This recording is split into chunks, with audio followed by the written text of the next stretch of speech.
Young Equity Devin, What's up? can you take it with you? So the answer to can you take it with you? Personally, you cannot take your money with you or any of your investments with you if you pass away. But what you can do is pass down your investments to your children, grandchildren, or siblings, whoever you have around you. So you can develop a will and put whoever you want to have exactly what you want. So, can you take it with you? No, not on a personal note. You're not going to put your $1 million in your grave, but it is a good thing to keep the generational wealth going.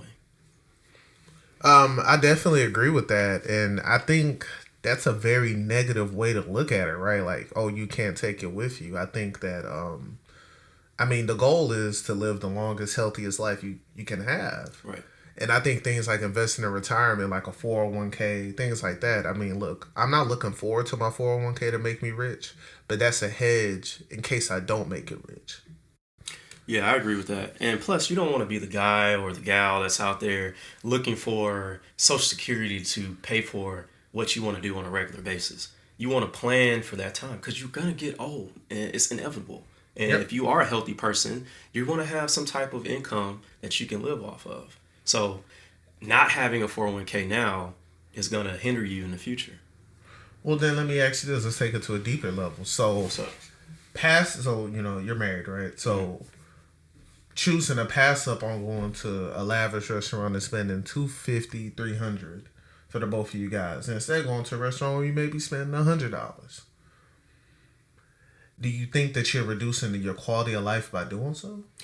I definitely don't think so. I mean, you can go to HEB, get the same steaks pretty much, right? Yep. With the marble eyes, Yep. tender meat or whatever. Put it on the grill. Invest in the grill, right? Invest in the grill. And Put they it have back in those the grills back. at HEB, yeah. They do. They do. Smoky, $100, right? Or whatever. So you put that on the grill.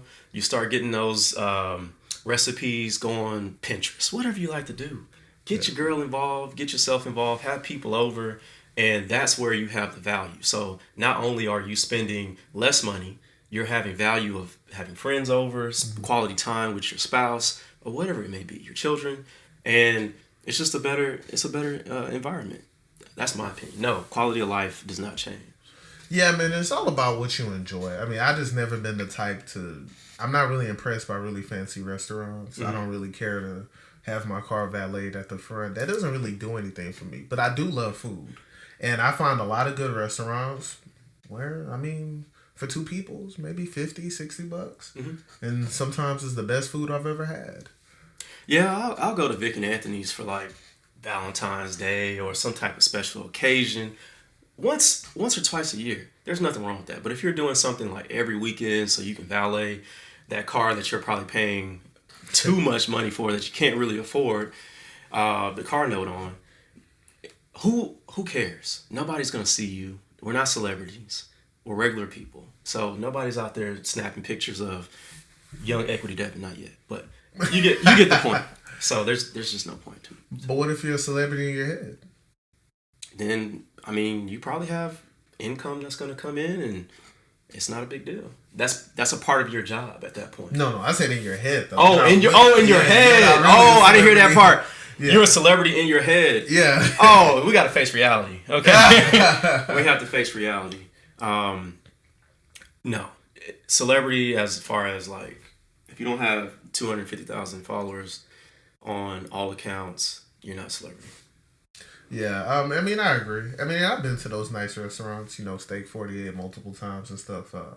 They took us there, on work-related events. Yeah. And, I mean, it's good, but, I mean, It's really good.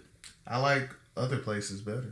I mean, lobster mac and cheese. Yeah. Sometimes it's okay to treat yourself, but as far as like planning ahead, come on.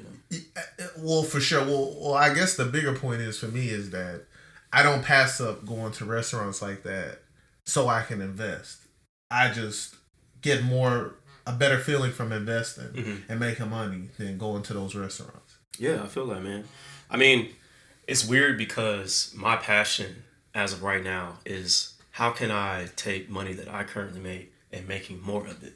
Like Yes. that's a passion of mine, and it's almost it's a hobby and it's paying bills. So if I could actively do something that I love, there's nothing wrong with that. I don't love spending $250 on me and my wife just so we can eat a steak. Yeah. That's not something I love to do. Yeah. I do love making her happy. If that makes her happy once or twice a year, I'll do it. But I'm not a celebrity, and my passion is making money. Yeah, I feel you. And like right now, I'm really loving investing right now. So That's good, man. at the end of the day, I mean, to each their own. You know, if you rather go to high end restaurants and invest, I don't have a problem with that. But you know, like I always say, don't complain. Me personally, I'd rather invest that money. And hey, maybe later on, once I built up my portfolio and amass wealth, then maybe I can go to, Vic and Anthony's every month. Yeah. Every month. Okay. Maybe. But to go back to the topic, you can't take it with you. It really pains me when I hear people say that all the time. And when you have that short term, explanation of life or mindset, it just really frustrates me. And I hope that we can get people to think about the future and plan for their children or plan for their family. I mean, it's just a sense of pride thing. Like, having generational wealth is a big deal. And we could get our family members out of poverty. We could get our family members out of a bad situation or credit card debt or whatever they have going on if we pass down what we've created. That's true. And then, also some people would argue, right? Okay. Devil's advocate here. What's up? That you're opening up the opportunity for somebody to mess off all that wealth you've amassed. And that happens, People inherit properties and they don't pay the property taxes. Yep. So we have to also couple that with education, right? Facts. So it takes maybe having workshops at a community college to explain what property taxes are. When you get that property from your grandmother, this is what you need to do. Yeah. And so it takes individuals teaching workshops and stuff like that. But I mean, I don't know. That's a thing that's going to take some time. Yeah, man, I agree with you, man. I think it's all about setting the stage. I mean, at the end of the day, you don't want to just leave wealth and that's it. To me, that's a fool's errand, right? So ideally, you would amass wealth. Then if you have children, you would educate those children within your household. Then they will have that basic understanding to be able to know how to take care of that wealth. Then the hope is that their children would then receive the education you gave your children with more things added as they grow up. Right. And then it's a big cycle to where it gets to the point where this wealth is being passed down, but it's like a snowball. You pass down one piece, then the children you leave it to, they take that. They actually don't take away from it. They actually add to the snowball, take it to the next generation, where there is a big mass of wealth that's 5 generations old. Yeah. I definitely agree. It definitely starts within the household, right? You don't want to be a product of the total neighborhood or the environment, but if you had good eggs in that environment to teach their children what's right and what's wrong, you don't have to be a doctor or a pharmacist or an accountant. You could drive trucks. You could get a trade, be an HVAC guy, and make $40,000 to $50,000 and teach that and pass that down to your children. And then on top of that, start investing that money, and then that child that you've had will then pass that down. So it's just a evolution. And I agree with you. Okay. Well, you know what?